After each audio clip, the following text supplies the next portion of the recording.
right, Jordan, thank you. Let's get now to that significant development out of the Texas legislature special session today.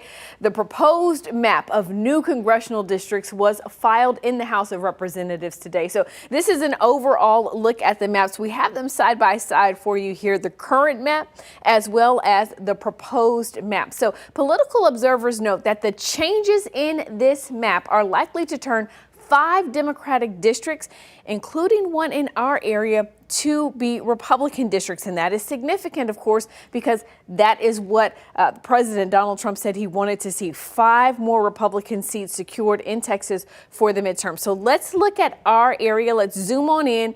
And we want to start by looking at the Austin maps, if we can get those to change on our screen here. All right, so let's take a look at our current map. Again, this is currently what the districts are. Largely in Austin, we have 2 main districts, 35 represented by Congressman Greg Casar and 37 by Representative Lloyd Doggett. If you take a look at the proposed map, what a significant change that you can see here. 35 is essentially wiped away from what it used to be and now becomes a strictly southern, we're talking about San Antonio and east of 35 map, whereas the district 37 starts to shrink a bit, if you will, right? In terms of Lloyd Doggett's district, instead of just being west of 35, it now stretches east and west of 35. It's up a bit. It is different. You can also see that Congressman August Pfluger's district, which is District 11, would now stretch further into the Austin area. You compare that to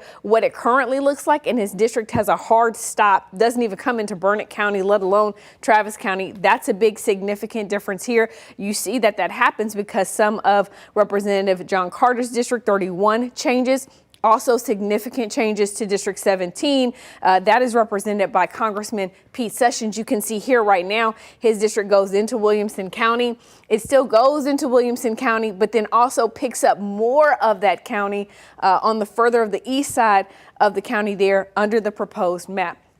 All right, so let's talk about the Dallas-Fort Worth area. This is a particularly interesting area because District 33, which is represented by Congressman Mark Vesey, is one of the districts that's listed in that DOJ letter. So that district right now is sort of in the center area, Dallas area, and you see how District 32 is also shaped here. This is represented by Julie Johnson, a Democrat formerly of the House of Representatives. If we go to what is proposed, 32 is no longer where it once was, right? So District 33 encompasses all of that area, part of 33, part of 32. This would pit those 2 lawmakers against each other. And then 32 just simply moves up into this area, into containing Rockwall and Rains, and you can see the difference between what that district looks like here compared to District 3.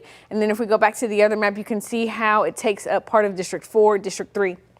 So that's an interesting change as well.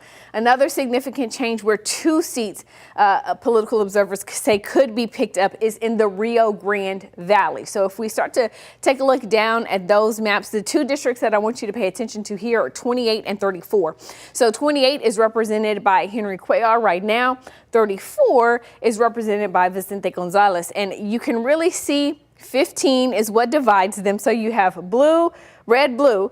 But when you start to move these districts up, particularly what happens with 34 here, you start to move and start to include counties where President Trump won the election by more than 10 points. That happens in 34. In 28, when you start to move up, same thing happens here, right? Where if you move up and start to include some of these counties from 23, or, what was 23, start to include those, you start to include more red districts. Finally, and this is the big one, it's the Houston area. So we've already talked about 4 seats, and there's potential to pick up 1 more seat in the Houston area in these maps. And this I think is where you can really see a lot of things happening. So if you look at the current map, District 9 is Representative Al Green. 29, which sort of makes this inverted C shape, right, is Sylvia Garcia. And then you have District 18, which is kind of a yin and a yang, the C that goes inside 29. That was Sylvester Turner's seat before he passed. It is vacant as of right now. Under what is proposed, Basically, District 9, what you see as blue here, just becomes yellow here. This becomes District 18. It goes all the way up into what was once 18. So it takes up 9 and 18. 29, then, instead of making that sort of inverted C shape, just focuses on that northern Houston area.